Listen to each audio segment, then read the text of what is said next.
The classroom fell silent as James walked to the board. Mrs. Jensen had given him the Goldbach conjecture, a problem no one had solved in centuries. The class expected failure, but James wasn't worried. In fact, he was more intrigued than ever. Will he crack the impossible? Or will the pressure break him? Welcome back, my story family. Are you ready for a wild ride? Let's dive in and find out. The classroom was buzzing with the usual chatter of kids, some talking about the latest video games, others complaining about the math test they had just finished. Mrs. Jensen stood at the front of the room, arms crossed, her expression firm. The math section of the class had been dragging for the past week, and she was fed up with the constant distractions. "All right, everyone, quiet down," she called, her voice cutting through the noise. The students gradually settled into their seats, some still fidgeting, others pretending to listen. Mrs. Jensen's eyes scanned the room, then landed on James, who sat near the back, his head buried in a notebook. He wasn't the most outgoing student, but Mrs. Jensen knew he had a sharp mind. James had a quiet confidence about him that few of his classmates noticed. To them, he was just another kid who didn't cause trouble, but Mrs. Jensen had seen him solve complicated puzzles in his spare time. She decided it was time to put that to the test. "James," she said, her voice softer now, but still carrying authority. "Come up here for a moment." The room immediately grew quieter, the usual murmurs silenced by the shift in attention. James hesitated for a split second, then stood up and walked to the front of the class. He wasn't nervous, but he knew that whatever was coming next was going to be uncomfortable. Mrs. Jensen had a way of making students feel like they were always under a microscope. "Now, James," Mrs. Jensen began, her tone taking on a hint of challenge, "I'm going to give you something a little different today. You always seem to have your head buried in those notebooks of yours, so let's see how sharp you really are." She turned to the whiteboard and wrote down a problem that would stop most people in their tracks. "Here's a problem for you, something from higher-level mathematics," she said, her voice almost playful now, as if she were daring James to try. "It's called the Goldbach conjecture. It's an unsolved problem that has baffled mathematicians for centuries. The statement is simple. Every even integer greater than 2 can be expressed as the sum of two prime numbers." James looked at the problem written on the board. His brow furrowed for a second, and the room watched him closely, waiting for him to either stumble or show his confusion. It was a joke in Mrs. Jensen's mind. The conjecture had never been proven true or false, and most high school students would have no idea where to even start with such a complex issue. But James, instead of looking overwhelmed, seemed to settle into a focused calm. He didn't appear troubled, like most would in his shoes. Instead, his eyes glinted with something more: curiosity. A few of the students behind him snickered. They already knew this was going to be a disaster. The joke was on James, right? This wasn't something anyone could solve in a few minutes. He would get stuck, everyone would laugh, and the class would go back to their usual antics. The whispers were already starting to spread. "He's going to mess this up," one kid muttered. James ignored them, his gaze still fixed on the equation. Mrs. Jensen watched him carefully, her arms still crossed, wondering if her plan would work. She had no real intention of making him feel bad. She just wanted to show the class that even someone as sharp as James could be humbled by the complexity of higher mathematics. This was supposed to be a lesson in how tough math could get. But as the seconds ticked by, James didn't seem worried. In fact, he seemed more interested than ever. His fingers tapped on the surface of the board, and without a word, he began writing. He jotted down a few prime numbers: -2, 3, 5, 7, 11, and then underlined the numbers in quick succession, moving his hand across the board with ease. His classmates shifted in their seats, glancing at each other with confused expressions. Was James really solving the problem? Was this some kind of trick? Mrs. Jensen's smile faltered for just a moment, and her eyes narrowed slightly as James worked. It was clear that he wasn't just taking a wild guess. He was thinking, calculating, working out each possible combination in his head. His quiet, almost deliberate movements left no room for doubt. James stood at the front of the class, the black marker in his hand feeling heavier with each passing second. His eyes flicked over to Mrs. Jensen, whose arms were still crossed, her lips curling into a small, knowing smile. It wasn't the kind of smile someone gives when they're impressed. It was more like the smile of someone who was certain a lesson was about to unfold, and the student was about to learn something hard. She had already convinced herself James wouldn't make it far. After all, no one had ever cracked the Goldbach conjecture. Not even the best mathematicians in the world had figured it out. This was too big for a middle school student. But James wasn't thinking about any of that. He wasn't thinking about Mrs. Jensen's expectations or his classmates, who were already muttering in the background. The only thing that mattered was the problem in front of him, the problem that, for some reason, seemed like a puzzle he was eager to unlock. He turned his focus back to the board, the numbers staring back at him, waiting. The quietness in the room grew as James made his first move, writing down a few even numbers in quick succession. 4, 6, 8, 10. The room was completely still now, as if time itself had slowed down to watch him. He added the next step, pairing each number with two prime numbers.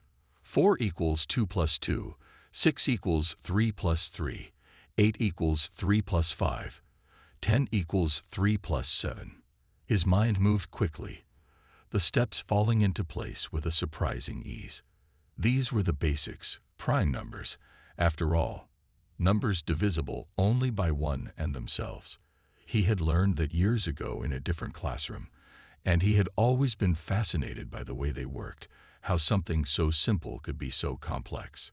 His mind ran through the calculations rapidly, the patterns popping up one after another. With every number he wrote, James became more confident. The conjecture, he knew, was about finding a way to break down every even number into two primes.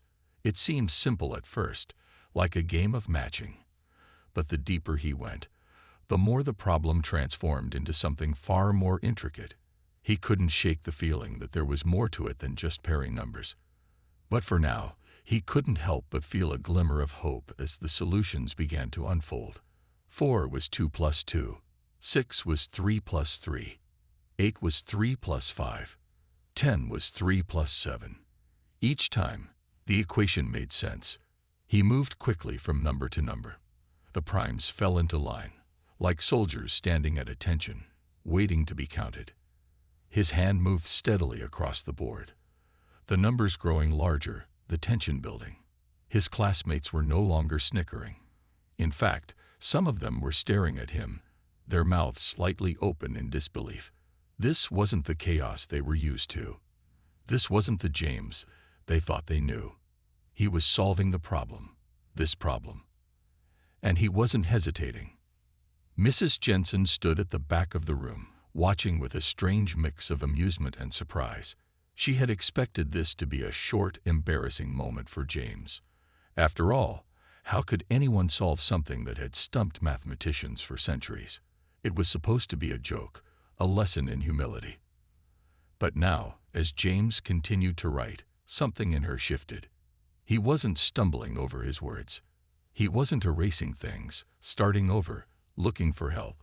He was working through the conjecture methodically, like he had done this before, like he was solving it piece by piece with a calm certainty that made it feel, well, possible.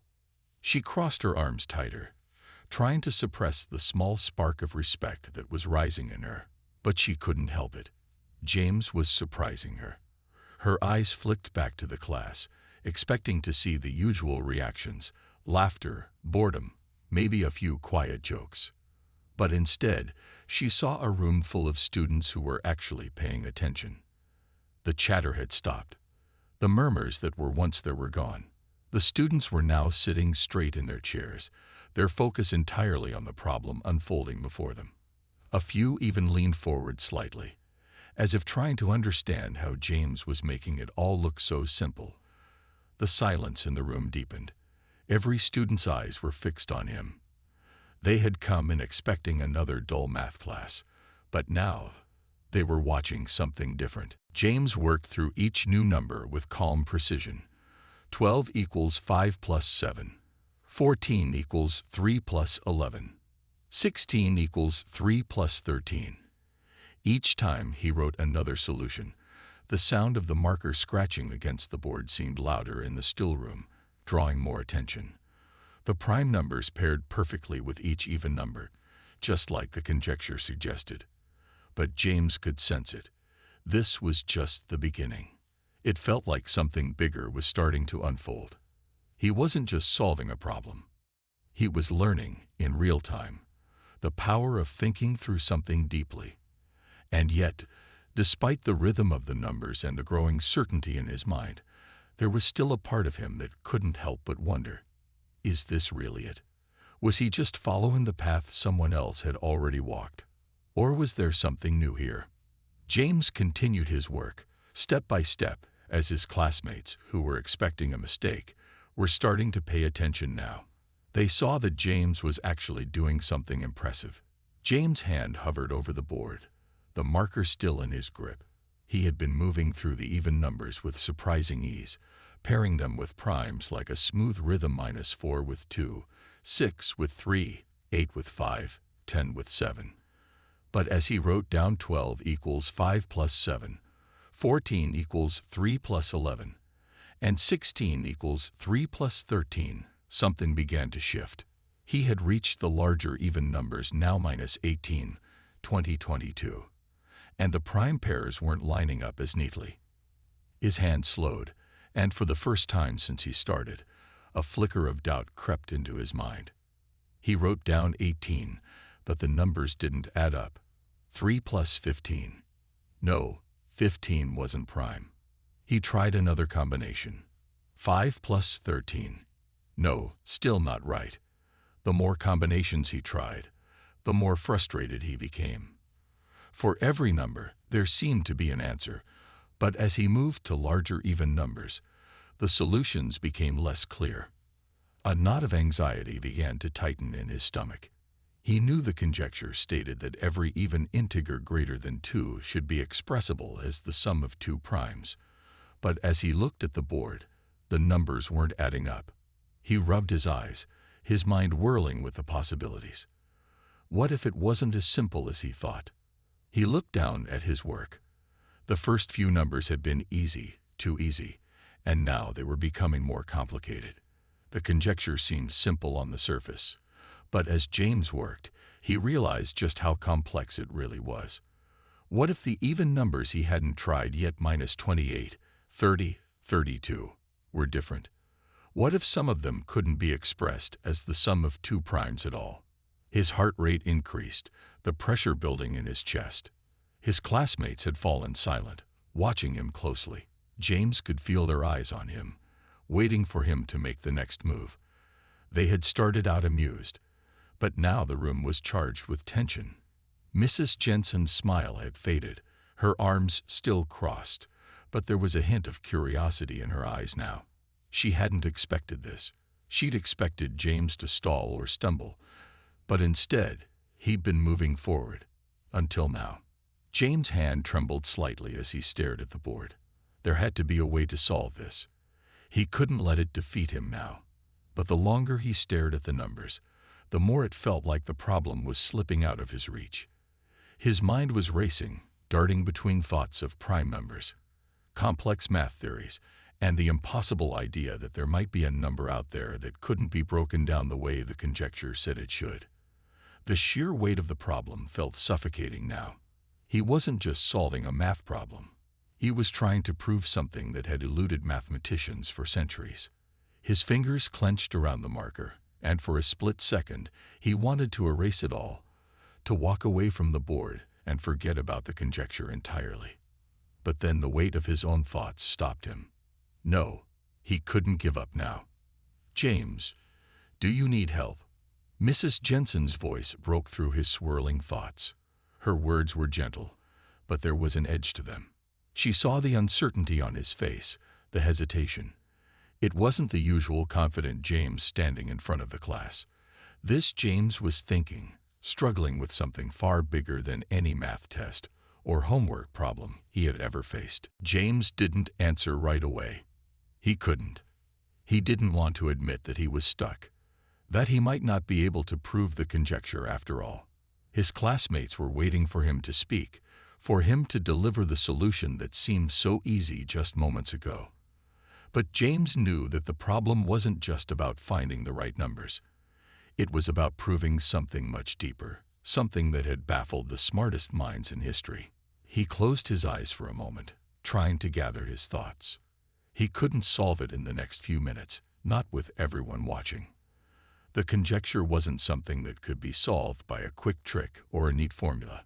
It was an open question, a puzzle that mathematicians had been chipping away at for centuries. James wasn't going to solve it today. But that didn't mean he was defeated. Something clicked in his mind, an understanding that had been building for the past few minutes. This wasn't about just finding the solution. It was about figuring out how to prove something that no one had proven before. He might not have the full answer, but he was starting to see the way forward. It wasn't about solving it right now.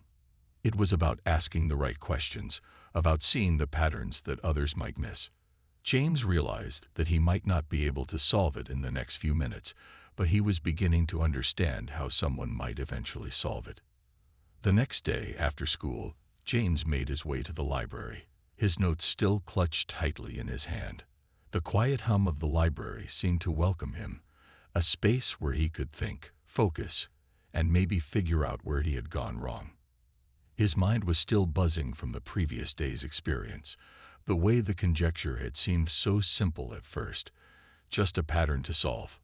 And then, as he worked through the numbers, it had grown into something much more complex, something that wasn't about finding answers quickly, but proving something that had stumped mathematicians for centuries. James found a quiet table in the back of the library, surrounded by stacks of books on mathematics. The books felt heavy, full of history and unknowns. He spread his notes out in front of him, the symbols and equations staring back, still fresh in his mind. He knew this wasn't just about solving a math problem.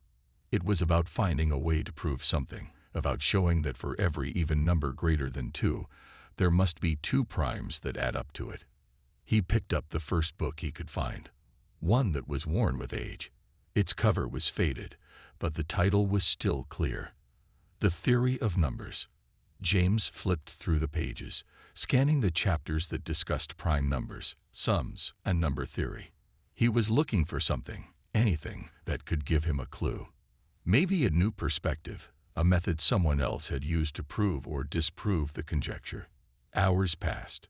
The sunlight outside had faded, and the fluorescent lights overhead buzzed softly as James continued to read.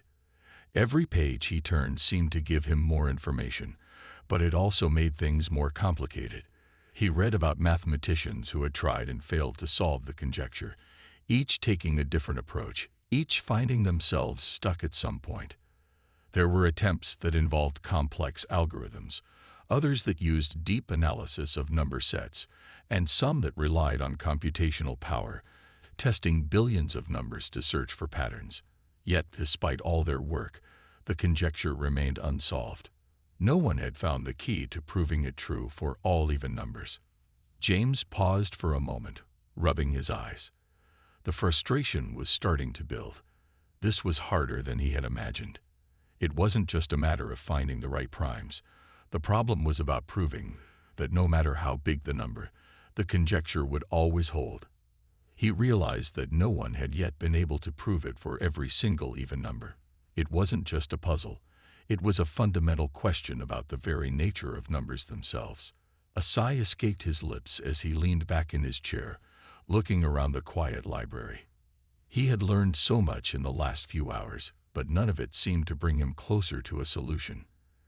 Every time he thought he might have an idea, the next page revealed another complication. The conjecture was simple in theory, but nearly impossible to prove. He realized that for all his study and focus, there was a deeper level of understanding he needed. This wasn't the kind of problem he could solve with the tools he had. It was a challenge that would require much more advanced mathematics, something beyond middle school or even high school. James glanced at his notes again, scanning the numbers he had written on the board yesterday. The more he looked, the more he understood the scope of what he was attempting. He wasn't just trying to match even numbers with primes. He was trying to prove something universal, something true for every possible even number. That wasn't something that could be done with simple calculations. It was something that needed the full power of mathematical theory, logic, and years of expertise. His fingers drummed on the table as he sat and thought. He knew that this problem wasn't something he could solve today, or even in the next few weeks.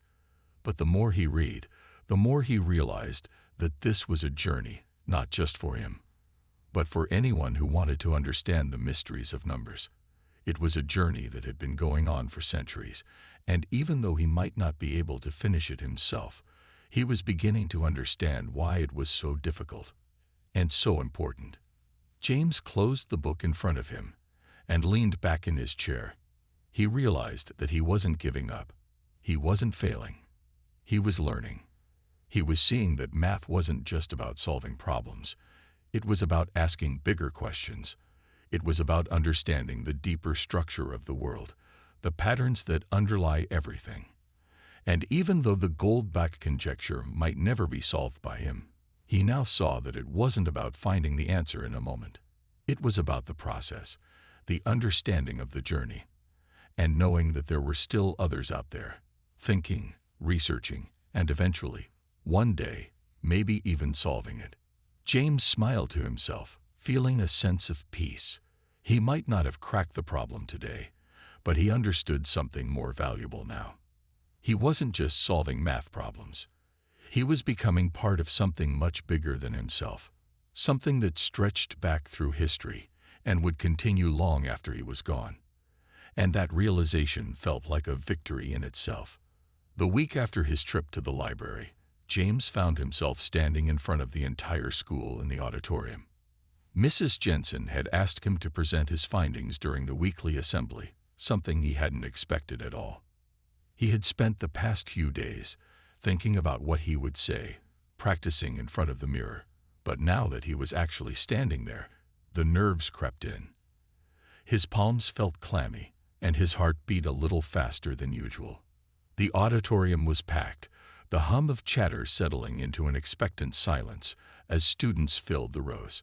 Teachers sat near the front, some exchanging quiet words, while others glanced at James with curiosity. He felt the weight of their eyes on him, all waiting to hear what he had to say. Mrs. Jensen stood off to the side, arms crossed, watching him with an encouraging smile, but even that couldn't shake the tightness in his chest. James took a deep breath, looking out over the crowd. The words felt like they were stuck in his throat. He had been through so much in the last week.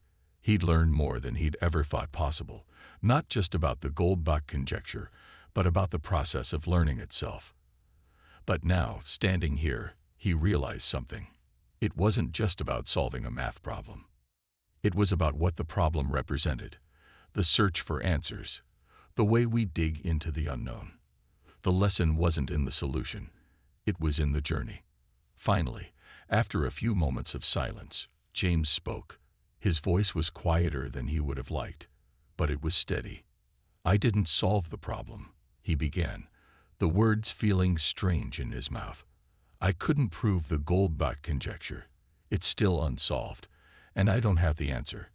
But I've learned something even more important from all of this."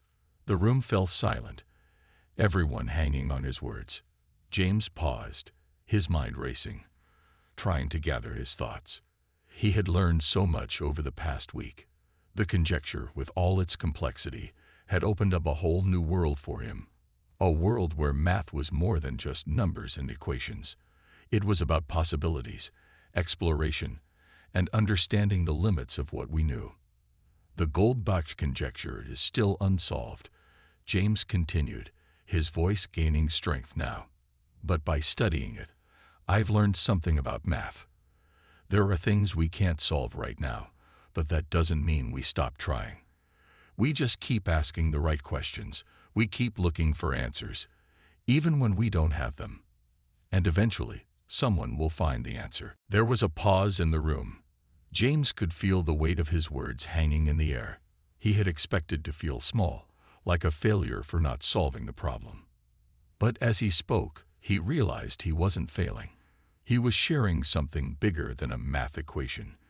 He was talking about the way knowledge grows, the way people push boundaries, and how the pursuit of understanding is just as important as the answers we find. The silence stretched for a few more seconds, and then slowly the applause began. At first, it was quiet, tentative, like the crowd wasn't sure if they should clap. But then the rhythm of the claps grew stronger, more certain. One by one, the students began to cheer, some even standing up, clapping louder now, as if they too understood the deeper truth James had just shared. Mrs. Jensen was beaming, her hands coming together in an approving clap.